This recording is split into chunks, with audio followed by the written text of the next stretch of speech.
Continuamos esta noche en el minuto 1, marcando el punto de encuentro con la realidad, ya próximo a cumplir un mes la economía de Alberto Fernández. Andrés, buenas noches, ¿cómo estás? ¿Qué tal? Buenas noches. Bueno, ¿cómo estás viendo este primer mes de Alberto Fernández en el poder? Bueno, me parece que se terminó de esbozar una especie de programa económico para pasar el verano, ¿no? Hay que pasar el verano, sería. Sí, un poquito el programa económico que tiene 3 ejes, podemos decir, o le podemos agregar un cuarto. Uno son ciertas medidas para tratar de sostener la situación de los demás de abajo, ¿no? Ahí se inscribe el bono para los que cobran la asignación, los jubilados y pensionados de menor ingreso, lo mismo el bono para los trabajadores, con la idea también de que esto relance un poco el consumo. Es un poco el proyecto, levantar en algo el consumo tan alicaído, por lo menos que no siga cayendo tan brutalmente. Después un segundo punto que es hacer una política redistributiva, pero manteniendo las cuentas públicas o incluso mejorando el perfil de las cuentas públicas. Ahí se inscribe toda la política de frenar lo que era la reforma impositiva de Macri, también el cambio polémico en la tasa de actualización de la jubilación en los sectores medios altos, la actualización de las retenciones, ¿no? De nuevo manteniendo el poder adquisitivo que tenían pre-devaluación, digamos, manteniendo ese valor, y lo mismo el aumento de bienes personales. Y un tercer eje que tiene que ver con cuidar los dólares, podemos decir, de cara al verano. Ahí está el impuesto al dólar turista, básicamente, y las compras con tarjeta como elemento central cuando empiezan las vacaciones, como para tratar de contener e encarecer un poco el turismo en el exterior y que no haya un agujero tan grande de divisas. Y después está toda la política de deuda, ¿no? Donde ahí hay mucha tela para cortar, donde el gobierno en principio diferencia el tratamiento de la deuda de acuerdo a los bonos. Si son en pesos los paga, si son legislación local en dólares los posterga, si son bonos de legislación extranjera, que muchos vienen de reestructuraciones anteriores y que podría el no pago desatar vía judicialización una vuelta atrás de las reestructuraciones anteriores, los abona. Entonces una política diferenciada mientras se entablan las negociaciones con los acreedores. Yo creo que ese es el programa hasta marzo. Hasta marzo. Hasta marzo. Punto acá. Me voy urgente a la ciudad de La Plata. En el Senado Provincial está Nicolás Munafó. ¿Aprobaron la ley de cambios impositivos, Nicolás? Sí, Gustavo, así es, con 45 votos afirmativos, los 45 presentes, un acuerdo total entonces para, aprobar en este caso la ley en el Senado que vino con modificaciones, Gustavo, reiteramos eso, y va a pasar ahora inmediatamente a la Cámara de Diputados, que esta misma noche va a tratar entonces estas modificaciones y seguramente alrededor de las 10:30, 11 de la noche sea convertida en ley. Claro, y ya es decir que Kicillof entonces va a tener la ley impositiva. Todavía no hay ley, la aprobó la Cámara de Senadores con modificaciones. Se entiende que va a haber acuerdo en la Cámara de Diputados, ¿no? Sí, porque la Cámara de Diputados era donde el Frente de Todos tenía mayoría, de hecho hoy por eso se había aprobado sin modificaciones, pasó al Senado, hoy contábamos, Gustavo, estos cambios, estas negociaciones que se habían dado, ya tuvo la afirmación aquí en el Senado, insisto, con todos los presentes que votaron, ahora pasa a Diputados donde sin mayor inconvenientes entonces va a ser aprobado, estimamos que a esa hora, antes de la medianoche, va a ser ley entonces este proyecto que ha mandado el Ejecutivo sobre la ley impositiva. ¿Los cambios son significativos, Nicolás? ¿Qué es lo que estuvieron acordando? Los cambios mayores se dieron, Gustavo, por un lado, el tema de, el impuesto a lo que tiene que ver de inmobiliario. Recordamos esto del 75%, que en principio iba a afectar, decía la oposición, a más de 2 millones de contribuyentes. Ha sido bajado, han sido modificados los rangos y entonces no más de 1 millón de bonaerenses, alrededor de 700.000 para ser más exactos, van a estar pagando entonces este revalúo de alrededor del 75%. El resto, lo que tiene que ver con la inflación de 2019, no más del 55%, y recordemos que había gran franja de los bonaerenses que iba a pagar un aumento menor a lo que fue la inflación del 2019, es decir, aquellos que tenían menos ingresos iban a pagar menos que los que tenían más, que en principio eso era lo que se hablaba cuando Kicillof mandó la ley a ambas cámaras. Por otro lado, hablábamos de este impuesto portuario, a toda la actividad portuaria, media, bueno, que en principio era del 4,5, ha bajado a la mitad. Lo que era también el ingresos brutos a profesionales quedó como estaba. Un poco lo que eran los cambios más significativos, o que por lo menos Cambiemos o Juntos por el Cambio ponía más el foco. Bueno, se ha logrado entonces debatir, hablar, llegar a un consenso, y sobre todo lo que decían recién los senadores, lo importante de, bueno, hablar, dialogar, llegar a un acuerdo y finalmente entonces tener esta ley antes de la medianoche. Bueno, Nicolás, gracias. Si ameritas, si hay alguna nota, nos convocás nuevamente. ¿Cómo no? Abrazo, gracias. Ahí está el adelanto exclusivo, entonces C5N con Nicolás Munafó, se aprobó en el Senado, pasa a la Cámara de Diputados, pero bueno, era importante que se dé esto, José Luis, ¿no? A nivel político también, ¿no? Sí, yo creo que sí, que era importante porque aparecía como una mezquindad de la oposición que no se discutiera y no se aprobase una herramienta central como es la ley impositiva anual de cada provincia, ¿no? A ver, no, objetivamente no podía ser, ¿no? Porque además hay municipios gobernados por ellos que también iban a estar afectados, total, ¿no? Porque además, cuando ellos gobernaron no había esta oposición de esta manera, ¿no? Sí, porque además los impuestos siempre se aumentaron en la provincia de Buenos Aires o en la ciudad de Buenos Aires, ¿no? Pero claro, además siempre ha habido, a ver, en el caso nuestro, siempre que han querido sacar una ley, de una forma Sobre u todo en otra, el primer año del gobierno de Macri, primero, ¿no? segundo año del gobierno de Macri, las leyes salían, porque bueno, algunos entendían que tenía que ser así. Yo creo que el diálogo no se debe perder nunca, que la política no se debe perder nunca, ¿no? Porque recién veía cuando hablabas de Arribas, claro, terminó y se va para la casa, ahora seguía haciendo. La verdad que es una bofetada a los que creemos en la militancia política, ¿no? Bueno, pero eso es lo que no ha tenido nunca el macrismo. Claro. No ha tenido militancia. Y por eso los resultados. Y bueno, ¿no? y han subestimado la política. Pero se han reído de todos nosotros. Nunca hicieron política. Nunca Siempre fue política. extorsión, fue apriete, fue discutir entre ellos, hablar con los amigos, eso sí, pero jamás un diálogo profundo para ver qué es lo que necesita realmente nuestra gente, cuáles son las soluciones, ¿no? Total. Andrés, y sobre esta ley impositiva y sobre estas quejas que han empezado los productores agropecuarios nuevamente, ayer en la provincia de Buenos Aires, hoy en Córdoba, ¿cómo estás viendo esto? ¿Es una cuestión ideológica o es una cuestión realmente de que les tocan el bolsillo? No, obviamente, digamos, se está actualizando en el caso de las retenciones el valor, y en el caso del inmobiliario rural se está incrementando para los campos más ricos o más extensos.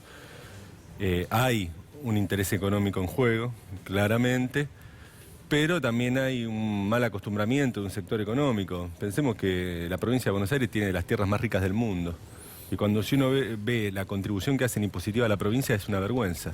Históricamente es una vergüenza la participación. Participa más el impuesto automotor que el inmobiliario rural de los sectores más productivos de la Argentina. Entonces, es como que yo me fuera, no sé, al Golfo Pérsico y el sector petrolero no aporte. ¿Está? Bueno, la provincia de Buenos Aires, que es históricamente el centro de la producción agropecuaria argentina, de las tierras más ricas del mundo, aporta muy poco, lo que tiene que después la distribución de ese costo impositivo siempre genera conflicto, porque en gran parte, digamos, está presionando siempre sobre la estructura de costo de la producción el arriendo de los campos. Claro. Entonces, como tarda en ajustar, vos ponés un impuesto y primero le pega al productor hasta que se ajuste el precio del arriendo, que sé que en realidad tiene que ajustarse porque es una barbaridad, digamos, los costos de los arriendos de estos campos, ¿no? Que son la variable que debería ser de ajuste, no tanto la ganancia del productor, sino más bien la renta de los que arriendan, que digamos no aportan más que haber heredado la tierra o comprado ¿no? En algunos sectores, y que son un sector muy impotente económicamente, con mucho ingreso, que no generan inversión ni producción, simplemente adquieren las tierras, y que aportan muy poco fiscalmente y presionan sobre todo la estructura de costos. Yo lo veo correcto, pero digamos lo que muestra es que Argentina está muy mal acostumbrado, ¿no? Sectores de muy alto ingreso, que después te mandan al frente siempre el productor que le va peor, ¿no? A ese te lo mandan al frente como ejemplo, pero están todos los atrás que tienen miles de hectáreas y que aportan 2 mangos, me parece bien el espíritu de la ley. Bien. Está también el diputado José Luis Ramón esta noche, que es especialista en derechos de usuarios y consumidores. ¿Cómo están viendo el lanzamiento de precios cuidados? ¿Cómo te va, Gustavo? Bien, buenas noches. Buenas noches. Yo creo que hay que dividirlo en 3. Los precios cuidados tienen que ver con una concepción política, con un tema económico y con un tema técnico de cómo se instrumenta este programa. Si nosotros concebimos a la economía como solamente de libre mercado y sin control del derecho que tienen los consumidores, la lealtad comercial y la defensa de la competencia, y bueno, es un programa que puede ser cuestionado desde la política. Yo creo que nosotros tenemos que acordar, todas las fuerzas políticas, quienes están gobernando, quienes estamos en la oposición, que hoy en la Argentina, desde la política, tenemos que entender que hay 16 millones de pobres. Es decir, 16 millones de personas que están por debajo de los 37.000 pesos que se considera a aquel que está por debajo o está por encima de la línea de pobreza. Este programa de precios cuidados va en ese sentido, que tiene que ver con un consumidor, en principio, que está vulnerable, es decir, aquel que está en la línea de pobreza. Y después hay un consumidor medio que viene siendo abusado desde esa concepción económica de libre mercado, en donde la concentración económica del mercado minorista, de los alimentos, de los bienes de uso personal, o de aseo personal y de limpieza, 5 empresas se han apoderado e imponen las condiciones del mercado. Entonces, esa concepción económica es la que aquel que esté gobernando la tiene que poner en orden, y los precios cuidados tienen que ver con eso. A mí me tocó vivir en los últimos 4 años, 2 años desde una asociación de consumidores, en donde veíamos que en las góndolas, y lo digo desde un provinciano, en un supermercado donde no había control, porque si algo había en los últimos 4 años del gobierno del presidente Macri, era que no había interés en controlar el libre mercado. No estaba esa necesidad ni en el ministro de la Producción, ni en aquel que tenía a su cargo la Dirección de Defensa de los Consumidores. Entonces, después viene un tema técnico, y se lo puede criticar técnicamente, porque acaba de ser, hoy es el primer día del programa, pero nosotros lo tenemos que analizar desde lo político y desde lo económico. Y desde lo político y desde lo económico es un programa que tenemos que apoyar todos, quien esté gobernando y quienes estemos en la oposición. Porque acá me parece que además hay, a esto lo sumo a todo, digo, se ha malinterpretado, porque bien explicaban hoy desde el gobierno que es un precio de referencia el de precios cuidados. Es la ¿no? base, claro. Porque algunos lo han tratado, criticaron, ¿por qué está la Coca-Cola común y no la light? Pero no es, bien dijo hoy Claudia Paz, no es un programa alimenticio, es un programa de referencia para tener justamente que no haya como ocurrió en 4 años de macrismo, que el Estado no controló y hubo un desbarajuste en todos los precios. Pero fíjate vos, Gustavo, que el que hace esa crítica desde el punto de vista alimentario es un tema técnico. Acá lo que tenemos que tener claro, que hay un tema político. Hay 16 millones de pobres, claro, y una franja muy grande de la población que tiene ingresos medios, estamos hablando del policía, del maestro, de aquel que es motor de desarrollo, que cuando va a una de estas superficies que son gigantescas, sí, imponen las condiciones de los precios. ¿Querés que te dé un ejemplo? Que lo hemos tratado incluso en este programa. La leche. Claro. ¿Cómo puede ser que hay una empresa, tiene nombre y apellido, en nuestro fuero creo que puedo dar el nombre, que es La Serenísima, sí, se apoderó del mercado de la leche? Sí, es un oligopsonio, sí, en donde a la tranquera del tambo le paga 12, 13 pesos el litro de leche. Y lo vende a 70. Lactal, también. Exactamente. También. Entonces, lo primero que tenemos que tener claro es desde la política. ¿Queremos que los 16 millones de pobres de la Argentina tengan la posibilidad de acceder a los alimentos básicos? Sí. Bueno, trabajemos sobre eso. Sí. Y esa es nuestra concepción, parado desde los consumidores. Hay la diferencia de concepción política. Sí. A ver, un Estado ausente, un Estado que no gasta, un Estado chiquito o un Estado solidario que acompaña con una tarea que tiene que hacer, porque el Estado tiene tareas que cumplir. Obvio, total. Y esa es una tarea sin duda. Pero nosotros lo hemos dicho desde nuestra posición... perdón. Andrés.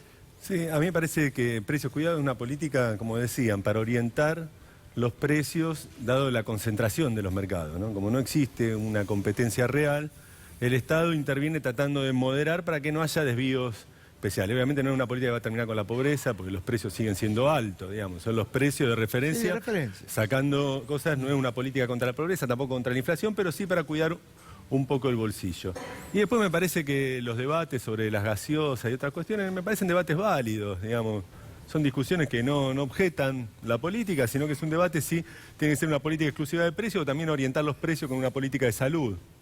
Una visión más integral me parece un debate que tiene que estar abierto, que incluso deberían tratarlo las distintas áreas, porque no hay que generar, digamos, grietas inútiles, un River Boca sobre si tiene que estar la Coca-Cola o no. Me parece que no Pero tenemos por que empezar a eso pelear con eso. es- Rescatemos el programa y hagamos en todo caso un debate que por ahí puede ser sincero. Sí, por ahí no tendría que estar si es uno de los principales problemas de salud de la población argentina, digamos, la obesidad bastada en el consumo de gaseosas. Si se quiere orientar no el programa que tenga una pata en salud.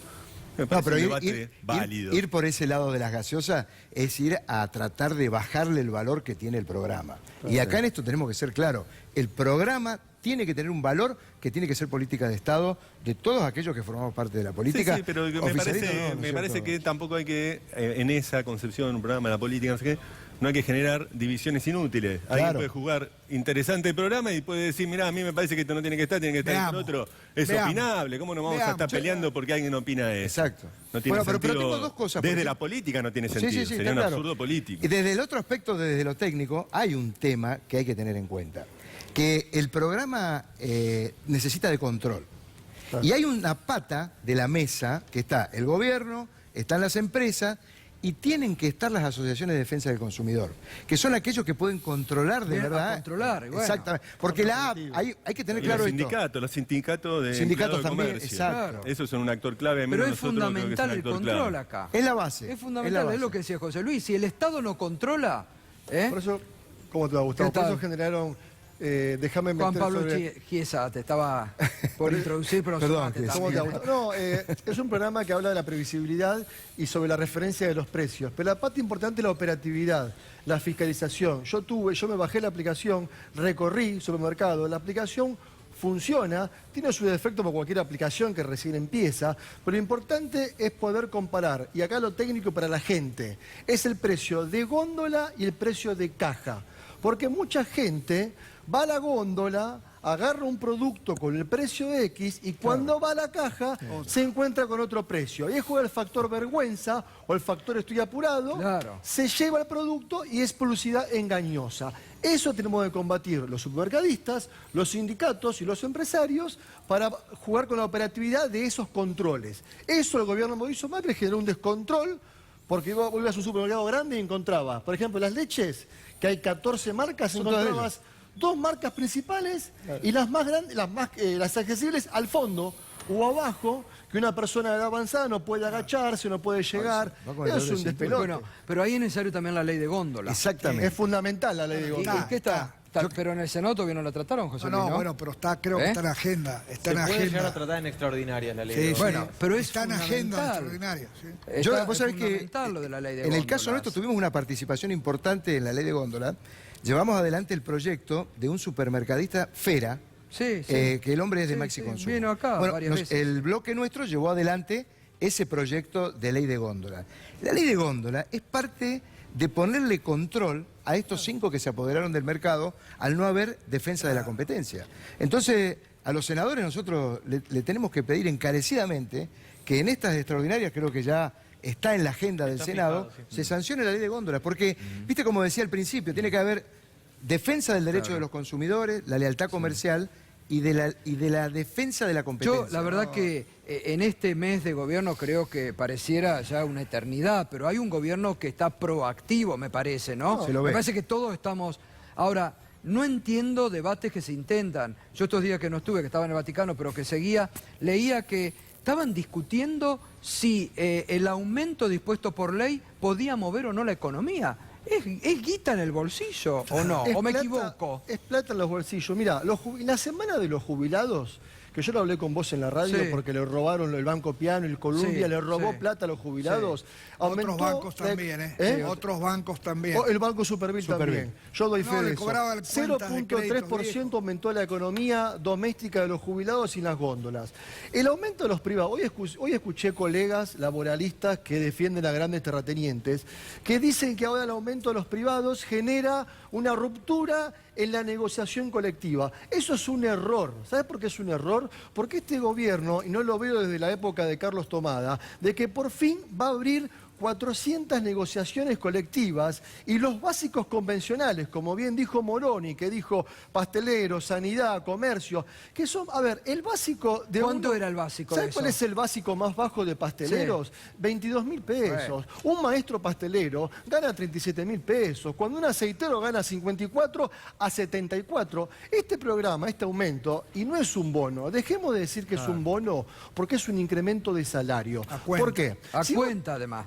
Pero lo Sí, dicen, ¿sabés qué? dejando hablar de ese gris. Lo dicen, bono lo dicen con mala leche. Eso los está mal. medios, pero lo dicen los medios que están jugando a erosionar al gobierno. Bono entregó Mauricio Macri en 2017-2018, que es un bono sin ninguna obligatoriedad. Dejando hablar del gris que habló Moroni. La ley, el artículo dice que los 4.000 serán absorbidos por paritarias. Y Moroni dijo en conferencia que libremente los convenios colectivos van a negociar. Bien, ¿qué significa eso? 1,5 millones de trabajadores que están por la baja van a negociar. Vos tenés un básico de 20.000 pesos, con los 4.000 te vas a 24. Y las paritarias que pidamos en junio, partimos el 45% de los cuales, de los 24, no de los 20. Claro. Ahora hoy me enteré, en una información oficial, que quieren hacer otro aumento a las escalas básicas. Está perfecto, porque si yo pacto con vos un incremento porcentual desde la baja, siempre vamos a estar bajo. Aumentame los salarios, subime los básicos, como tiene por ejemplo aceiteros, que el más bajo de 54.000, y de ahí fijamos paritaria para empatar a la inflación. Bueno, es lo mismo que pasó con los jubilados. Otra Era locura. inadmisible que critiquen el aumento, el bono de 5.000 pesos a jubilados en Claro, diciembre y critican porque la enero. cola es larga, Gustavo, claro. en Pero, la fila a del ver. piano estaban chochos los jubilados. Pero sí. Felices gastando en sus nietos, en la Navidad, chochos. Y el Banco Piano, Superville y Columbia con préstamos con el banco, no los ANSES. Otros bancos provinciales también. Que no Ahora, son ahí no bancos. hay que hacer algo, José Luis. Yo creo que debería Ahí, porque ser la verdad que eso- inembargable, sea que... A mí Claro. me dijeron que no se puede, José Luis, porque son entidades financieras, no son Pero, bancarias. pero no les avisaron a los jubilados que le iban a hacer esos Claro. descuentos. No, por le dieron supuesto un que no. manotazo cuando era algo que no era el sueldo habitual que De vos te 5 meses descontabas. iban Los, con pré- mes, iban los con préstamos 500, se iban- debitan del haber. Y esto es un bono excepcional. Está bien. Ojo, cuando les conviene decimos bono. Y cuando les conviene decimos haber. Ojo con eso, ¿eh? Claro. ¿Sabes una cosa que tuvieron que muchos bancos echar para atrás? Sí. Cuando le hacían el descuento en la caja de ahorro. Es el jubilado lo transformaron, en vez de alguien que cobra un haber, en un usuario bancario. Entonces, qué bárbaro los bancos, la verdad. Y le echaban que la el culpa. poder que adquirieron en nuestro sistema país. Le echaban la financiero. culpa al CES. Claro, Le echaban la culpa al exactamente. CES. ¿Me permiten? Tengo que ir a... Me dicen que a ver, parece que salió la ley y va a salir en diputados, pero desde el gobierno de la provincia de Buenos Aires y desde el bloque del oficialismo no están de acuerdo con los cambios introducidos por Cambiemos, porque dice que le están bajando ingresos brutos a los operadores de cable y a los grandes exportadores e importadores, y en esto no había acuerdo. A ver qué dice Magario. Modificaciones que también sufrieron tienen que ver con el tema de beneficiar a los exportadores y a los importadores, y finalmente decirles que estas modificaciones que se introdujeron aquí en el Senado no conservan ese espíritu de recaudar aquello que necesitamos para la emergencia. Esta impositiva fiscal fundamentalmente estaba destinada a poder solucionar y empezar a trabajar rápidamente en nuestras escuelas, en nuestros hospitales, en la emergencia ¿Cuánto social. tienen con eso que usted menciona? ¿10.000 Bueno, millones de dólares? Estamos hablando de 10.000 millones de pesos menos de recaudación, que eso se va a resentir en menos escuelas arregladas, en menos hospitales arreglados y fundamentalmente en la ayuda social. Ustedes saben que la provincia de Buenos Aires tiene alrededor de un 40% de pobreza, como se viene marcando y se viene hablando claramente desde hace ya unos meses, que ha afectado terriblemente a nuestros niños y niñas y adolescentes.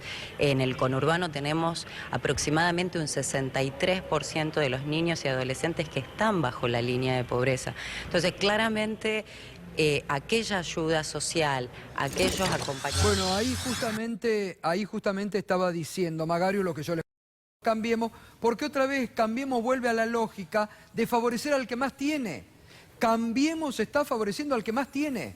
Protestaron por el impuesto del 75, que era para 200 propietarios de grandes, para los terratenientes de la provincia de Buenos Aires. Están fogoneando el tractorazo. Y ahora lo que hicieron es, ¿qué hicieron?